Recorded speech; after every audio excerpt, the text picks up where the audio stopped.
Welcome back, all you slashaholics, to Slash Sisters. I'm Jen. And I'm Hallie, and we're here to give you what you're looking for, horror movie reviews by horror movie fans. And I have to amend my statement from the last video when I said that this movie came out in 2007. It actually came out in 2009. It was supposed to come out in 2007. Technically, yeah. It was supposed to come out in 2007, but Warner Brothers didn't want to compete with Saw that Halloween.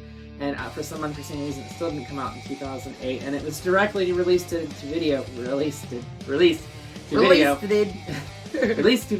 2009. Today we are talking about a film that has truly gained a cult following. This film was released straight to DVD, as Hallie just said, on October 6th, 2009. And it never really received a theatrical release until last night, for the very first time, when it finally got a theatrical release. 14 years later. Yeah, 14 years is right. To the day. Mm-hmm. That's right, kiddos. Today we're reviewing 2009's cult film, Trick or Treat.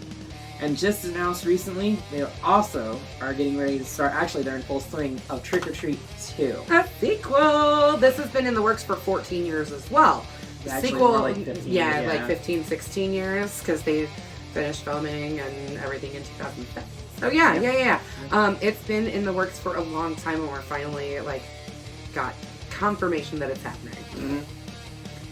So this film takes place on Halloween night in the fictional town of Warren Valley, Ohio. A town that I honestly would love to live in if it weren't for all the death and bad shit happening all the time. But I guess as long as you're a good person and you stick to the rules, then you should be fine.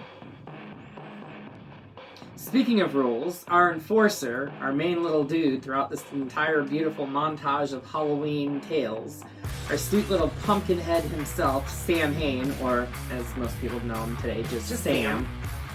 A downright brutal little guy who makes sure everyone does as they should on Halloween. Wear costume, hand out treats, never blow out the jack-o'-lantern before sunrise, and always check your candy.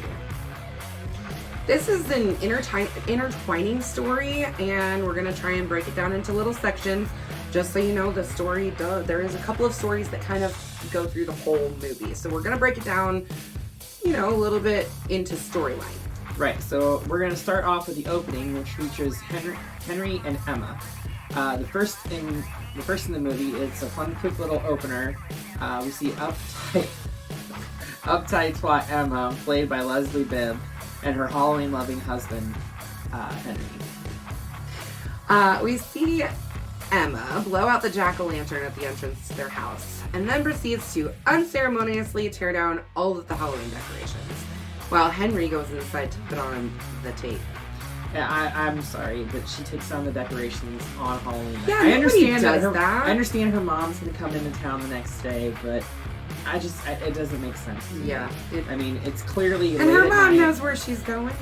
This is it's clearly Halloween town, basically. Right.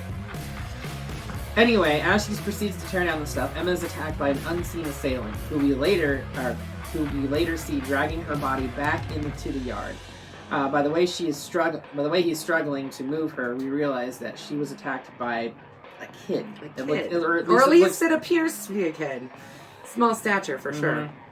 Later, Henry comes out to find her completely eviscerated, chopped to pieces, body parts hanging from the tree, and a giant lollipop shoved in her mouth. One very similar to this one.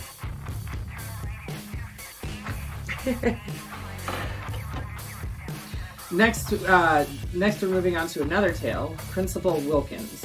We see Charlie, a little shithead kid that is walking around the town knocking over all the jack-o'-lanterns. That's also a big no-no. Yeah, for sure. He walks up to this house and begins to steal all the candy in sight because it's unattended. Yeah. And he's interrupted by the owner of the home, Principal Wilkins, as he comes back with fresh knives because all of his were dull, I guess. Yeah, It's not creepy. Principal Wilkins is played by the criminally underrated Dylan Baker. He's incredible. The writer and director of this film, Michael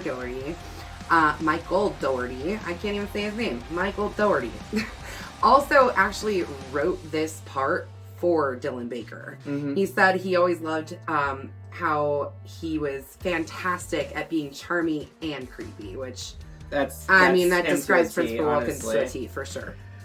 Unfazed by the little brat stealing his candy, he invites him to sit down with him while he carves up another pumpkin, handing him a candy bar when he sits down. After a couple of bites of candy, Charlie begins hurling up blood and chocolate all over the damn place. I gotta say, I actually love this scene. I know. It's so sick. It's sick, but it is probably the funniest thing in the entire movie. I mean, I can't stop myself from laughing. And I can't stop myself from gagging. I mean, between just like they just unending puke, like it just doesn't stop. And just the fact that like the whole scene with Principal Wilkins is so funny. He keeps getting interrupted by everyone. So as Principal Wilkins starts dragging Charlie into the house as he's burping and belching and making all kinds of disgusting fart noises, he's interrupted by trick-or-treaters, including our sweet little pumpkin Sam, you know, making sure everybody's following those rules. When we see Wilkins burying Charlie's body, or what's left of Charlie's body, at least one other kid is also in the ground with him. Yeah. He's kind of caught by his asshole neighbor, Mr. Krieg, and his dog, Spike, not Spite. No, it's definitely Spike. It's Spike. I'm telling you, I watched it with the subtitles on, and I looked it up on the Wikipedia. It's Spite. It's Spike. Somebody's lying to me. He is also repeatedly interrupted by his little asshole of a son, Billy. So we see Wilkins head back inside and briefly look over to see Mr. Krieg screaming for help at his back window. With a nice screw you, he heads back inside to help Billy with carving a pumpkin. They head to the basement, and from the exposition shots, we're led to believe that he's about to kill his own son. But when we see him stab the knife down into what is actually the jack-o'-lantern, and it happens to be Charlie's severed head on a little rotating... Yeah, like a little turntable. Yep. Billy reminds his dad, don't forget to help me with the eyes. Because he always has trouble with the eyes. Always has trouble with the eyes. Next, we are moving on to another segment called the Halloween School Bus Massacre. We get a group of teen trick-or-treaters, Mary, Chip, and Sarah, previously Macy, seen... Chip, and Sarah, silly. Macy, Chip, and Sarah, previously seen at Principal Wilkins' house. They meet up with Schrader in front of Rhonda, the retard's house. I hate that name. I hate that they call her that. It makes me so sad. She's clearly not a retard. No, she's, according to Macy, an idiot savant. No. Either way, sweet, sweet, sweet Rhonda. I love her so much. Her knife carving skills are incredible as we get to see her incredible display of jack-o'-lanterns in her yard. Like, literally, like, hundreds of jack-o'-lanterns decorating her yard. Makes you wonder if they actually took inspiration from the house that carves over 3,000 jack-o'-lanterns a year. You know, you wonder. Macy, the entitled little shit, leads the group to a flooded rock quarry where she tells the group of the urban legend of the Halloween School Bus Massacre. The legend goes that 8 children with disabilities were killed by their bus driver. Parents of the children were paid by the bus driver, or they paid the bus driver to get rid of their kids, which is just that's disgusting. He drove the kids out to the rock quarry, and one of the kids escaped his shackles. He had them all shackled into their seats, which is also just creepy as all get out. So he one of the kids gets out of their shackles and gets in the driver's seat and drives the bus over the edge and into the water. Everyone dies except for the bus driver, who ironically gets away with just some nice ugly cuts on his face. And heavy wheezing. Yeah, and a lot of trauma.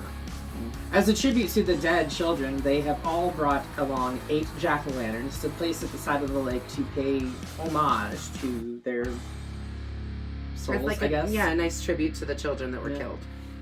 So Macy, Sarah, and Schrader decide to split up from Rhonda and Chip. They go down in the elevator down to the bottom of the quarry, leaving Chip and Rhonda upstairs with the rest of the jack-o'-lanterns.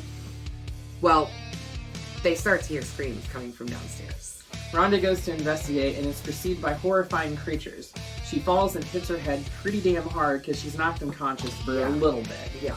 When she comes to, she sees the other teens dressed up to scare her, and they admit to it being just a prank. A stupid, silly prank. Yeah. Incredibly mean. Assholes. Yeah. I mean, I don't remember kids being that mean when we were kids. Not like that. Not like that. That's elaborate. So, Macy, sorry. My bad, Macy. Begrudgingly kicks a jack-o'-lantern into the water. She broke a rule. The dead children then emerge from the water and begin attacking Rhonda. Well, not Rhonda. Not Rhonda. They begin attacking. And Rhonda is able to escape in the elevator and actually leaves all the other kids down there with the zombies? Call them zombies? I would call them zombies, yeah. Okay. I mean, they seem to be able to, like, physically hurt the kids, so... Yeah, I would call them zombies. They look zombies. With the best bitch face in the world, she waves very nicely to them and rides her ass back up in the elevator. Just in time to cross paths with Sam at the top, too. When Rhonda reaches the top, she does cross paths with Sam, as Jenny said, who they each give each other a very approving nod. For sure. Yeah, alright. I see what you did. Well done there. Yeah, thanks for enforcing the rules. Sam was kind of thanking Rhonda, I think. Yeah, kind of, yeah. So now we're going to move on to one of the stories that actually intertwines through the entire movie. So it actually starts in the very beginning of the movie. It kind of starts out the film, doesn't it? Is it one of the first scenes we see after the opening? I think it is. So, yeah, like you see the little kid. After Emma and Henry have their little spiel and run in and everything, we see, which by the way, the kid looking through is Quinn Lord. Quinn Lord, who plays Sam in the film as well. So he gets two roles. He gets Peeping Tommy and Sam. And rumor has it, excuse me, I'm drinking Dr. Pepper out of my cup. Rumor has it, Quinn Lord is coming back for part 2, or at least he wants to. It can't be well, Sam. Obviously not as Sam, but he wants to be in the next movie. Well, I don't blame him. I would want to. Yeah, me too. I'm interested to see the lineup for this sequel, because with it being, I mean, the first one obviously is a horror anthology, which I love horror anthologies I just hope so much. I hope the sequel does the same form. Yeah, I hope they do another anthology and we get lots of stories, because then you get to have a really cool all-star cast like this one kind of did. So, so next we're going to move on to Laurie. So, as we said, in the very beginning of the film, we see Laurie and her friends trying on costumes at the Halloween store, and Peeping Tommy is looking at the girls changing in the changing rooms. But just for everyone's knowledge, Laurie's name is an actual direct nod to 1978's Halloween, which obviously the main character of that is Laurie Strode. You'll actually see quite a few nods to John Carpenter and Halloween the movie in general in this film. There's a lot of nods to him. So all the ladies seem to be picking up dates for this party that they're having out in the woods. But Laurie decides to stay back and try to let her date come to her. Yeah. I mean, I kind of get it. She's kind of trying to play a little coy, but I think she played a little too much coy. Yeah. And a quick little vignette, we see a man and a woman in an alley getting pretty frisky with each other. The man is dressed in a long black cloak and has a mask covering most of his face. He attacks the woman and drains her of her blood, leaving her dead on the street. I mean, really? Yeah. Really? Yeah. So, we have vampires, we have a little pumpkin demon. Yeah. Okay, what else? Zombies. We got zombies. You got shitty little kids. Lots of shitty little kids. Oh, I think the only thing we're missing now is werewolves.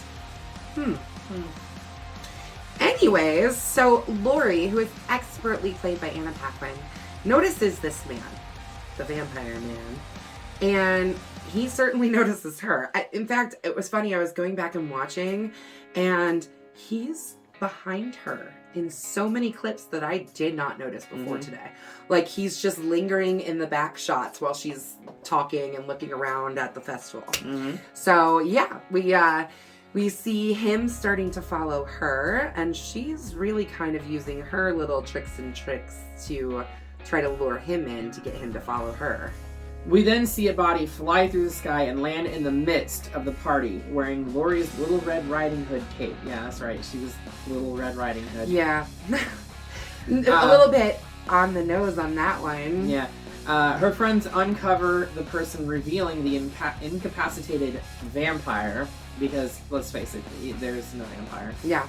And one of the girls just reaches in his mouth and rips his fake teeth. Oh, no, she doesn't just reach. She pries his mouth open. Yeah.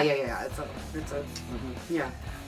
And we realize that the man under the mask is Principal Wilkins. And he's clearly Stephen Wilkins.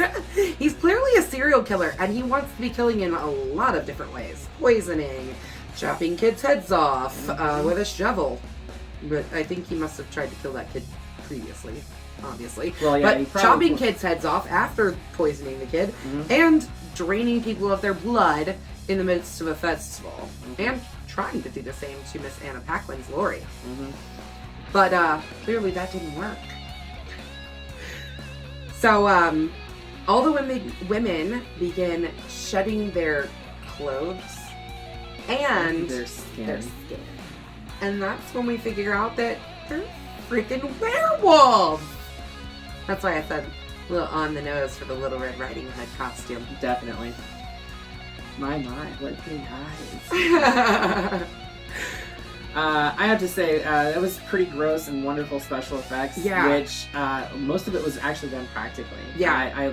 I think they actually had one full-size animatronic on set, and they had to use some CG. They did a lot of puppetry. They did some CG on Anna Paquin's face. Mostly because she didn't actually fully transition into a werewolf. Her eyes change and she grows her fangs. Yeah, and she gets like some kind of CGI effects on her face where she looks a little bit more werewolfy, but she's definitely not a full-on transitioned werewolf like the rest of the girls are. Yeah, but honestly, all in all, it was probably one of the better transformations for werewolves in films. Sure. And werewolf transformations are so hard. They are, and when they're done right, they are so cool. And I definitely think they're done right in this film. They're definitely done right in this film. I would hold this on par with American Werewolf in London. Seriously, definitely, or way up there with The Howling too.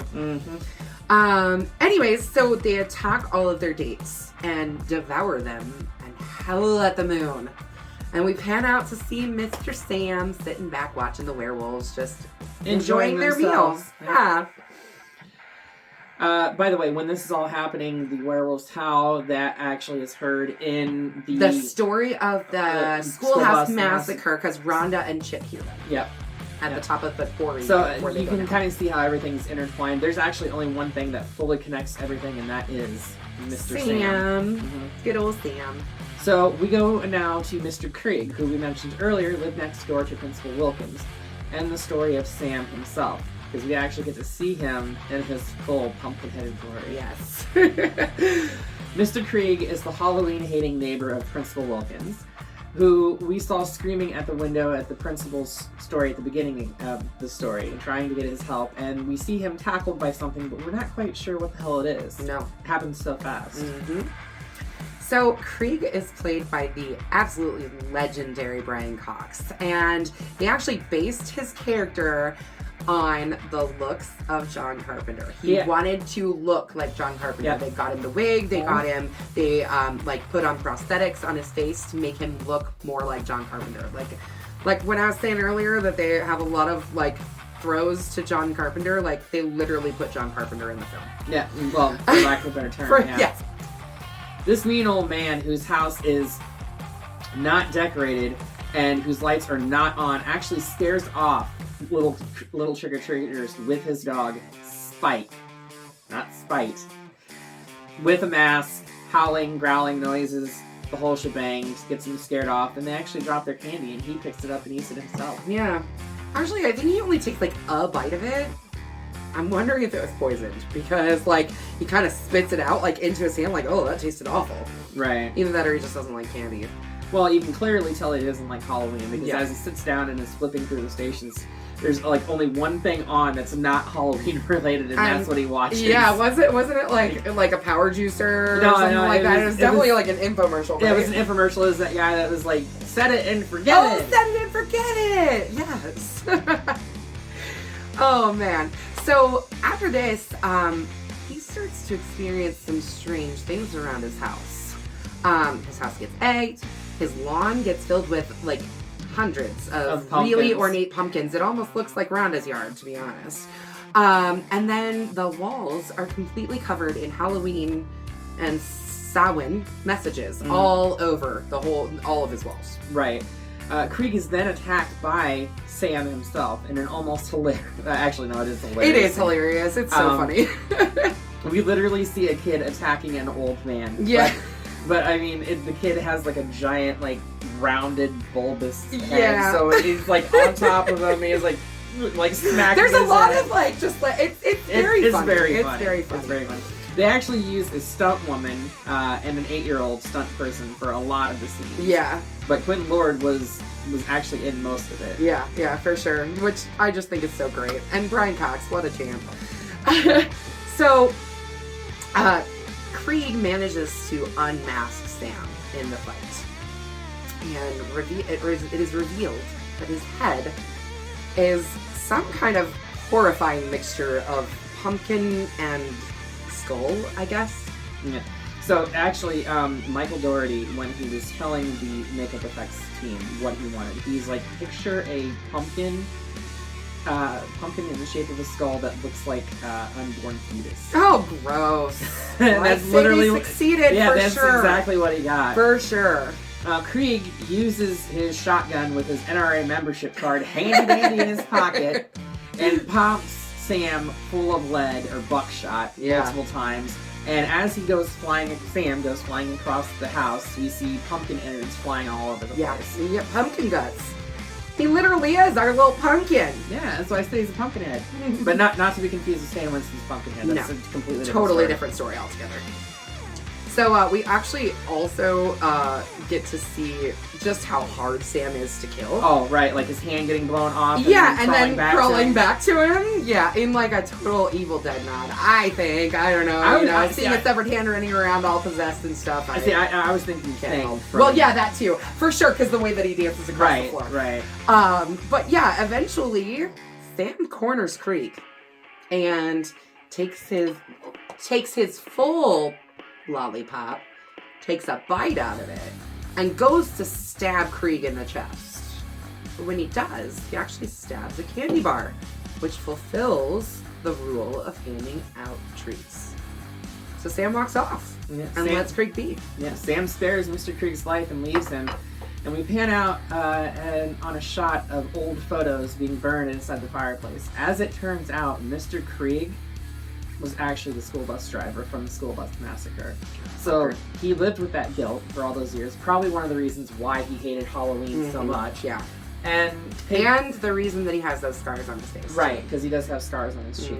And he's wheezing throughout the entire film. But he pays the price for his actions. Yeah. So at this, we really kind of take an opportunity to give us a closing and check in with everybody. At least the people that are still alive. Happily observing their holiday traditions. We see a bruised up and bandaged Mr. Krieg on his front porch, handing out candy to kids. We see Mr. Wilkins' son Billy, dressed as his dad was earlier in the night with blood across his shoulder. Which was the vomit from Charlie. Vomit from Charlie. Handing out candy to kids as well and just seeming to be having a good time. Completely unawares that his dad's about to die. Right. Rhonda crosses the street, pulling out in front of... Actually, she crosses the street in front of a car with full of laughing girls. It's Lori and her friends. Yep, we can pan out and get to see Lori. Right. This is where all the stories kind of meet in the street, so to say. And then we see Emma blowing out her jack-o'-lantern. And we see Sam going to enforce his rules. Mm-hmm. And we see Krieg heading back into his house, and then hears a knock at his door. Opens it and reveals trick-or-treaters first. But they're not just any trick-or-treaters. No, they're actual... Oh, they are trick-or-treaters. And then he turns around and closes comes back. the door, and within literally a second, here's another knock at the door. Goes back, opens the door, and he sees 8 shadowy, creepy dressed figures. It's the kids from the school bus. It's the kids from the school bus massacre. Yeah. And basically, he gets his comeuppance and revenge for murdering them. Yeah, he deserved it. No, totally. I really genuinely feel like, maybe not Emma, although she is really, really uptight. Oh, Everybody she hated Halloween. Yeah. Everybody that dies in this film Deserves 100% deserves it. Because they broke one of the cardinal maybe rules not of Halloween. whatever child was in the hole already in Mr. Wilkins' backyard. I don't know what that kid did. Don't know where he came from, but we know that he was killed for some reason. And Wilkins seems to be a little bit of a rule follower, kind of. He might be... Right, well, I mean, when he sits down and is talking with Charlie, he's actually telling him the rules of Halloween. Yeah. And his rule is the most important one is always check the candy. Always check the candy. And, you know, since Charlie didn't, he paid the price too. Mm-hmm. He deserved it too. He was a little shit running around breaking everybody's jack-o'-lanterns. Fucktard. Bunch of jerks, I tell ya. Mm-hmm. Anyways, that's about the film. Yeah, that's pretty much the end of it. Yeah. I honestly cannot wait for the second one. I know, me too. I hope that one does get a theatrical release. If it doesn't, I will be so upset. It would be funny that the second one got a theatrical release. It would be, especially like, I mean, you know, most of the time it's the sequels that don't get a theatrical release. Right. So it'd be a fun little change of action there. But yeah, what do you say? Bloody Machete? Oh, definitely Bloody Machete. This is honestly one of my favorite Halloween films. Yeah, for sure. Even though it's a newer one. It's like a must-watch, though. Like, it's become a classic so quickly. Oh, no, it really has. Like, you have to watch it every October. Right. Maybe a couple of times, I'm not sure. Yeah, I mean, I've watched it I've watched it times. twice already. I watched it 4 times already. Mostly in preparation for this video. True, but true. It's just such a good film. It is a good film, and I love Sam. He is so quirky and, dare I say, even kind of cute. I think he's cute too. I just think he's so adorable. Like, I want to pick him up and give him a big old hug, big old pumpkin gut hug. All right, so yeah, that does it. Bloody Machete up from Hallie, and a Bloody Machete up from me too. 2 Bloody Machetes straight up to the sky. Mm-hmm. That does it for Trick or Treat. Almost hit her that time. Yeah. The camera woman's sitting off screen, and I almost clocked her that one. One of these days I will get her. I think you did hit her once, didn't you? I think I did. I think so. Oh well. So the next film that we're going to be doing, seems how it's so close to Halloween. Yeah. You cannot do it. You can't do October without John Carpenter's Halloween, the original 1978 Halloween. Mm-hmm. We've referenced it a lot tonight in the video anyways, because we've, you know, been talking about how much they've referenced him and this film in this movie, but yeah, we're ready to hit it. So join us in 2 weeks' time when we will be giving you our breakdown of John Carpenter's Halloween from 1978. Don't forget to hit that subscribe button. Slash the like button. Yeah, slash it.